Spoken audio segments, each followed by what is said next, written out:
Apa judulnya Bapak Ibu? Bebas stres. Ya, kita ingin semuanya bebas stres supaya kita tetap sehat semua. Amin. Ya. Dan Tuhan berkata kita jangan khawatir. Ya, coba kita lihat Matius 6 ayat 27. Siapakah di antara kamu yang karena kekhawatirannya dapat menambahkan sehasta saja pada jalan hidupnya? Dalam bahasa Indonesia disebut jalan hidupnya atau lama hidupnya. Kalau dalam bahasa Inggris itu disebut tinggi tubuhnya. Tetapi apapun terjemahannya, apakah tinggi tubuh, apakah panjang, ya lama hidup, semuanya berkaitan dengan kesehatan. Ya, semuanya berkaitan dengan kesehatan. Ketika kita khawatir, yang terjadi adalah kesehatan kita menurun. Ya, dan ketika kesehatan kita menurun, maka waktu hidup kita juga menjadi menurun. Stres itu membuat banyak pengaruh. Membuat apa? Gula darah naik, membuat juga kanker juga bisa timbul, membuat juga banyak penyakit timbul. Karena Alkitab sudah berkata demikian. Alkitab berkata, hati yang gembira adalah obat yang manjur. Jangan lupa itu, manjurnya. Kenapa? Obat aja bisa aja nggak manjur-manjur, nggak sembuh. Obat yang manjur artinya pasti sehat ya. Itu satu hal. Sisi yang lain, itu jangan lupa. Semangat yang patah mengeringkan tulang. Artinya semangat yang patah apa? Udah hopeless, sudah tidak ada harapan, udah putus asa, sudah khawatir, sudah takut. Mengeringkan tulang artinya penyakit akan banyak muncul. Jadi saudara bisa memutuskan hidup saudara yang mana. Kalau saudara tetap menjaga hidup saudara sukacita, bergembira, maka saudara akan tetap sehat. Amin Bapak Ibu. Terlebih lagi nanti kita terima perjamuan kudus. Oh mantap itu. Saudara dijamin sehat sempurna. Nah, Tuhan juga berkata, jangan kita khawatir akan pakaian kita. Coba kita baca ayatnya Matius 6 ayat 28 sampai 30. Dan mengapa kamu khawatir akan pakaian? Perhatikanlah bunga bakung di ladang yang tumbuh tanpa bekerja dan tanpa memintal. Namun aku berkata kepadamu, Salomo dalam segala kemegahannya pun tidak berpakaian seindah salah satu dari bunga itu. Jadi jika demikian Allah mendandani rumput di ladang yang hari ini ada dan besok dibuang ke dalam api, tidakkah Ia akan terlebih lagi mendandani kamu, hai orang yang kurang percaya? Garis bawahi kata kurang percaya. Itu menjadi berkat bagi kita. Kenapa? Nggak semua saudara punya iman yang besar. Jadi kurang beriman juga, masih dapat jatah ini. Haleluya, ini penghiburan juga. Nah, bunga bakung itu dikatakan lebih indah dibandingkan Salomo, Bapak Ibu. Kenapa bisa demikian? Karena pakaian bunga bakung itu adalah kesehatannya, tubuhnya sendiri. Jadi ketika Tuhan berbicara tentang pakaian bunga bakung, Tuhan berbicara tentang kesehatan. Dan Salomo dengan kemegahannya, mungkin bajunya bling-bling gitu Bapak Ibu, lebih dari Syahrini lah, yang kilo-kiloan gitu Bapak Ibu. Haleluya, haleluya. Lebih dari itu, megah banget. Kenapa saya berkata lebih dari itu Bapak Ibu? Karena Salomo itu adalah orang paling kaya di dunia yang pernah hidup. Kalau dikonversikan semua kekayaan yang ditulis di Alkitab itu Bapak Ibu, dengan nilai uang sekarang, kalah orang paling kaya di dunia. Orang paling kaya di dunia itu, saya pernah baca kalau nggak salah itu, kekayaannya adalah 42 miliar dolar. Itu adalah orang Meksiko Bapak Ibu. Dan itu kalah dibandingkan kekayaan Salomo. Karena itulah pasti bajunya juga luar biasa Salomo ini. Kemegahannya pasti luar biasa. Tapi itu pun kalah dengan keindahan dari pakaian bunga bakung. Kenapa? Karena Salomo memakai pakaiannya pada tubuh yang sakit. Jadi Salomo itu sakit-sakitan. Iya, bahkan juga mati muda Bapak. Jadi artinya bunga bakung itu lebih sehat, lebih indah. Dan bagi kita juga hari ini Bapak Ibu, tubuh yang sehat itu lebih berarti dibandingkan pakaian yang semahal apapun. Benar Bapak Ibu? Kalau saudara sakit, saudara terbaring rumah sakit atau terbaring di tempat tidur, maka pakaian yang semahal apapun hanya tergantung di lemari baju. Benar Bapak Ibu? Nggak kepake. Semahal apapun nggak kepake itu. Karena saudara terbaring. Ya lemah, haleluya. Saudara bisa memakai semua baju mahal itu, baju megah itu, hanya ketika saudara sehat. Saudara bisa mejeng di mall kemana. Kalau saudara sehat, kalau saudara sakit mana mungkin saudara bisa jalan. Jalan aja juga mungkin gak bisa. Halo Bapak Ibu. Maka baju itu juga sia-sia. Walaupun banyak baju mahal, walaupun banyak baju yang indah, itu semua sia-sia. Karena saudara tidak pernah bisa memakainya. Saudara lagi terbaring di tempat tidur. Benar Bapak Ibu? Karena itulah tubuh yang sehat itu lebih dari pakaian seindah apapun. Salomo walaupun demikian indah, demikian megah pakaiannya, tapi dia kalah dengan keindahan bunga. Karena bunga itu sehat, karena Tuhan memeliharanya. Baik, kita juga hari ini, mari kita juga meminta agar Tuhan juga memelihara kesehatan kita. Maka kita juga akan mendapatkan tubuh yang sehat dan kita bisa menikmati semua pakaian indah kita. Amin. Berikan kemuliaan luar biasa bagi teman Bapak Ibu. Haleluya. Jadi walaupun kita punya iman yang kurang percaya, tadi ditulis Bapak Ibu ayat 30 ya, tapi kita bisa mendapatkan itu. Itu penghiburan bagi kita. Haleluya. Ya, apalagi kalau kita punya iman besar. Wah, dahsyat. Lebih lagi dari semua itu. Dan mayoritas kita umumnya imannya kurang Bapak Ibu. Ya, kurang percaya kita. Bahkan juga orang Israel juga, oh apalagi. Termasuk juga murid-muridnya juga tidak percaya Bapak Ibu. 2 kali Yesus pernah memuji iman orang yang besar. Dan dua-duanya orang ini bukan orang Yahudi. Pertama adalah perwira Romawi. Dia minta kesembuhan hambanya yang sakit. Dia berkata, Tuhan, jangan datang. Katakan saja sepatah kata, hambaku itu akan sembuh. Dan benar sembuh.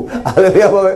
Tuhan memuji imannya. Mantap ini, mantap ini. Dan yang kedua adalah wanita Kanaan. Dia minta kesembuhan anaknya yang kesurupan setan Bapak Ibu. Ya, kerasukan setan, dia sakit. Dan Tuhan sempat menolak wanita ini dengan maaf kata kasar, kata anjing Bapak Ibu, dogi. Haleluya. Iya, dikatakan tidak layak makanan untuk anak-anak Allah, anak-anak Tuhan, anak-anak kerajaan diberikan kepada anjing. Lalu wanita ini mantap banget, tetap ngotot. Iya, tetapi anjing pun makan dari remah-remah yang jatuh dari meja Tuhannya. Wah, dari Yesus berkata, iya, anakmu sembuh saat ini juga. Imanmu besar, Ibu. Jadi hanya 2 itu aja yang pernah dipuji Yesus Bapak Ibu. Kalau murid-muridnya tidak. Saudara jangan berpikir murid-muridnya punya iman yang besar. Tidak. Bahkan Yesus sering menegur mereka berkata, kalau kamu punya iman sebesar biji sesawi, gunung pun engkau pindahkan. Iman sebesar biji sawi itu artinya hampir nggak punya iman. Karena biji sawi itu kecil banget Bapak Ibu. Lebih kecil dari gula pasir. Ya Bapak Ibu. Haleluya. Bisa itu. Ya, cuma kesempatan ini saya nggak bawa. Sebenarnya ada sih saudara. Ya, kecil sekali Bapak Ibu. Jadi benar-benar artinya nggak punya iman. Karena itulah ini penghiburan bagi kita. Penghiburan apa? Tidak semua kita punya iman besar. Tapi apapun iman kita, sekecil apapun, kurang percaya sekalipun, saudara punya jatah. Saudara, Tuhan pelihara kita, makanan kita, pakaian kita, Tuhan sediakan. Hari ini tetap dalam Yesus, maka saudara akan dicukupkan oleh Tuhan. Berikan kemuliaan luar biasa bagi Tuhan Bapak Ibu. Haleluya. Segala keperluan kita dicukupkan. Sekarang kita masuk pada bagian kedua. Serahkan segala khawatir kita kepada Tuhan, maka saudara tidak akan pernah dikalahkan oleh setan. 1 Petrus 5 ayat 7-8. Serahkanlah segala kekhawatiranmu kepadanya, sebab ia yang memelihara kamu. Sadarlah dan berjaga-jagalah. Lawanmu si iblis berjalan keliling sama seperti singa yang mengaum-ngaum dan mencari orang yang dapat ditelannya. Saudara jangan selalu punya gambaran setan itu menakutkan Bapak Ibu. Ini kesannya memang menakutkan kayak singa Bapak Ibu ya. Banyak juga di film-film gambaran setan itu seperti ini Bapak Ibu, seperti tongkat bersulah. Ekornya juga bersulah. Iya. Bahkan juga pakai celana dalam merah. Tapi iblis datang tidak selalu dalam wujud yang menakutkan. Tetapi apapun kedatangan iblis, bagaimanapun caranya, bagaimanapun wujudnya, iblis mendatangkan rasa khawatir dan stres bagi kita. Itulah sebabnya saudara kayak ketakutan, ada merinding segala macam Bapak Ibu. Tapi apapun itu, kalau saudara serahkan khawatir saudara kepada Tuhan, iblis, upaya iblis menakutkan saudara, membuat saudara khawatir, itu semua akan gagal. Dan Bapak Ibu, semua akan gagal. Semua akan gagal. Kalau segala khawatir kita serahkan kepada Tuhan. Tetapi sebaliknya, kalau saudara khawatir atas wujudnya, atas aumannya, atas ancamannya, atas segala macamnya, maka itulah saatnya saudara pasti kalah. Karena ketika saudara khawatir, ketika saudara takut, itulah saatnya wujud singa tadi akan menelan saudara. Tapi ketika saudara menolak segala khawatir, saudara berikan kepada Tuhan, sehingga saudara tidak punya khawatir lagi. Apapun upaya iblis untuk menakutkan saudara, saudara tidak akan mempan. Dia tidak bisa mengalahkan saudara. Dia tidak bisa menekan saudara. Bahkan saudara akan selalu berkemenangan. Amin. Berikan kemuliaan luar biasa bagi Tuhan Yesus Bapak Ibu. Haleluya. Ada suatu saat juga diceritakan di Injil bahwa Yairus datang kepada Yesus untuk minta tolong karena anak putrinya sedang sakit keras. Lagi dia berbicara dengan Yesus Bapak Ibu. Ya tiba-tiba ada saudaranya datang mengabarkan, anakmu sudah mati, jangan lagi merepotkan guru. Lalu apa reaksi Yesus? Jangan takut, percaya saja, anakmu selamat. Apa pelajaran yang kita dapat dari situ? Yesus tidak ingin saudara hidup dalam fakta. Jangan sampai fakta menelan saudara. Jangan sampai saudara tenggelam oleh fakta. Apapun yang saudara dengar, apapun yang saudara lihat, apapun yang saudara alami. Lihat ucapan Yesus. Jangan takut, percaya saja, anakmu selamat. Dan ketika kita tidak hidup dalam fakta, tapi hidup dalam firman Tuhan, apapun fakta dalam hidup saudara akan diubahkan. Saudara faktanya sakit, diubahkan Tuhan, saudara disembuhkan. Faktanya saudara resesi, masalah ekonomi, saudara dipulihkan, saudara dibangkitkan. Masalahnya saudara, faktanya saudara terikat. Tapi ketika saudara hidup di firman Tuhan, semua fakta tadi diubahkan, saudara dilepaskan. Amin. Inilah ucapan Tuhan Yesus. Coba kita lihat. Karena itulah hari ini jangan hidupi faktamu, hidupi saja firman Tuhan. Maka fakta akan diubahkan dari kehidupan kita. Lukas 8 ayat 49 sampai dengan 50. Ketika Yesus masih berbicara, datanglah seorang dari keluarga kepala rumah ibadat itu dan berkata, anakmu sudah mati, jangan lagi engkau menyusah-nyusahkan guru. Tetapi Yesus mendengarnya dan berkata kepada Yairus, jangan takut, percaya saja dan anakmu akan selamat. Ya, jangan takut, percaya saja dan anakmu akan selamat. Karena itu juga bagi kita hari ini, percaya saja kepada Yesus. Maka apapun fakta di dalam kehidupanmu, apakah engkau sakit, apakah engkau sedang masalah kesulitan ekonomi, apakah engkau masalah rumah tangga, masalah anak, masalah keterikatan, semuanya itu jangan hidupi faktanya, tapi hidupi firman Tuhan yang bisa merubah fakta di dalam kehidupan kita, sehingga saudara sehat, saudara diberkati, saudara mengalami damai sejahtera, kemenangan dalam kehidupan. Berikan sekali kemuliaan luar biasa bagi Tuhan Yesus, Bapak Ibu. Haleluya. Tuhan juga mengatakan bahwa berbicara tentang burung-burung di udara. Ia berbicara. Pada saat Yesus berbicara tentang burung-burung di udara, Yesus berbicara tentang pria yang bekerja di ladang. Sebaliknya ketika Tuhan berbicara tentang bunga bakung di padang, Yesus berbicara tentang memintal. Ini berbicara tentang wanita. Jadi Yesus berbicara tentang dua jenis kelamin, pria dan wanita. Dan apa yang terjadi? Dan itu sungguh luar biasa hikmat Tuhan. Saudara tahu? Pria khawatirnya tentang apa, Bapak? Masalah pekerjaan, masalah perut. Kalau wanita kekhawatirannya di mana penekanannya? Di pakaian dan penampilan. Cantik nggak saya? Menor nggak saya? Benar, Bapak Ibu? Kalau pria nggak ada gitu. Haleluya, Bapak Ibu. Masalah butuh, masalah perut, benar? Haleluya, masalah perut, benar, Bapak Ibu? Tadi bahasa siantar. Haleluya, haleluya. Masalah perut kan? Masalah pekerjaan kan? Iya. Dan itu Tuhan tahu. Jadi ketika berbicara tentang burung di udara, Tuhan berbicara tentang pekerjaan di ladang. Tapi ketika berbicara tentang bunga bakung, Tuhan berbicara tentang meminta, itu adalah kerjaan wanita. Artinya apa? Apapun kekhawatiran pria dan wanita, Tuhan tahu. Bukan hanya Tuhan tahu, bahkan Tuhan juga menyediakan semuanya. Karena Tuhan juga berkata, aku akan menyediakan segala keperluanmu menurut kekayaan dan kemuliaannya. Dan itu artinya hidup saudara berkelimpahan. Berikan kemuliaan luar biasa bagi Tuhan Yesus.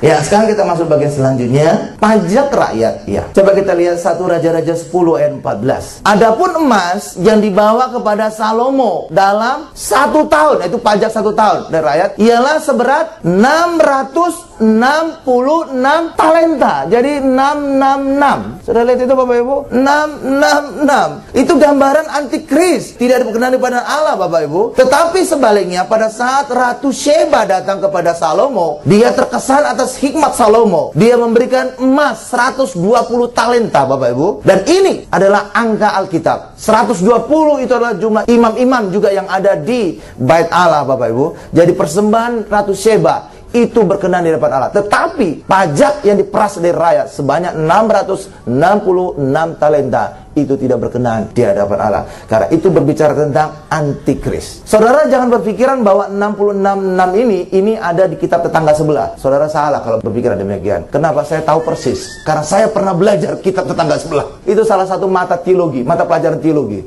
Harus mengerti. Karena ada ujiannya. Ada Bapak Ibu harus menguasai. Nggak ada 666 di kitab tetangga sebelah. Justru adanya di Alkitab. Di mana Pak? Yohanes 6 ayat 66. Pada saat itulah banyak murid-murid Yesus meninggalkan Yesus, menolak Yesus. Dan pada saat mereka menolak Yesus, itulah antikris. Menolak Yesus, anti Yesus. Amin. Kita bukalah Yohanes 6 ayat 66. Mulai dari waktu itu banyak murid-muridnya mengundurkan diri dan tidak lagi mengikut dia. Inilah dia 666. Menolak Yesus atau antikris. Amin Bapak Ibu, ini dia.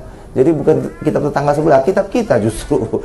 Haleluya, pada saat murid-muridnya menolak Yesus. Nah, pajak ini yang sebanyak 666 talenta ini dirasa rakyat terlalu berat. Itulah sebabnya pada masa pemerintahan Raja Salomo mereka juga protes. Tetapi ketika mereka protes, mereka justru dihukum cambuk Bapak Ibu. Nah, pada saat Salomo meninggal dan digantikan oleh anaknya bernama Rehabeam, mereka juga minta keringanan pajak. Tetapi ini pun ditolak Bapak Ibu. Karena itulah pada masa pemerintahan Salomo sebenarnya rakyat itu tertindas. Nah, tadi saya sudah singgung di atas bahwa, Pak, bukankah Salomo itu mempunyai hikmat, beroleh hikmat? Dan ketika orang beroleh hikmat, bukankah dikatakan juga di dalam Amsal bahwa tangan kirinya ada kekayaan dan kemuliaan, sedangkan tangan kanannya panjang umur. Tapi saya ingin katakan, Salomo hanya hidupi tangan kiri, kekayaan dan kemuliaan, tapi tangan kanan panjang umur. Tidak Bapak Ibu, dia mati muda. dengan segala gundik dan istrinya ribuan. Coba kita lihat ayatnya, dan ini juga menjadi ayat penutup terakhir kita. 1 Raja-Raja 3 ayat 12 sampai 14. Maka sesungguhnya aku melakukan sesuai dengan permintaanmu itu. Sesungguhnya aku memberikan kepadamu hati yang penuh hikmat dan pengertian, sehingga sebelum engkau tidak ada seorang pun seperti engkau, dan sesudah engkau takkan bangkit seorang pun seperti engkau. Artinya apa Bapak Ibu? Dia paling cerdas di dunia yang pernah hidup. Karena sebelum dia dan setelah dia tidak ada seperti dia. Oh, itu kan paling cerdas di dunia nih. Ayat 13-nya. Dan juga apa yang tidak kau minta, aku berikan kepadamu, baik kekayaan maupun kemuliaan, sehingga sepanjang umurmu takkan ada seorang pun seperti engkau di antara raja-raja. Dan jika engkau hidup menurut jalan yang kutunjukkan dan tetap mengikuti segala ketetapan dan perintahku, sama seperti ayahmu Daud, maka aku akan memperpanjang umurmu. Nyatanya tidak dilakukan oleh Salomo. Artinya, maka kesehatan panjang umur juga tidak diberikan Allah kepadanya. Itu kalimat kondisi. Benar Bapak Ibu? Amin. Karena itulah Salomo tidak panjang umur. Umur 60, dia mati muda dengan segala istri dan gundingnya. Amin Bapak Ibu. Karena itulah bagi kita hari ini, kita mendapatkan tangan kiri dan tangan kanan. Berkat tangan kiri dan tangan kanan. Salomo dia punya hanya berkat tangan kiri. Dia dapat kekayaan, dia dapat kemuliaan, tapi dia sakit-sakitan dan pendek umurnya Bapak Ibu. Tapi hari ini kita dalam Yesus, kita dapatkan berkat tangan kanan, berkat tangan kiri. Kita panjang umur dan kita diberkati berkelipat. Berikan kemuliaan paling dahsyat, luar biasa bagi Tuhan Yesus. Kita tundukkan kepala kita.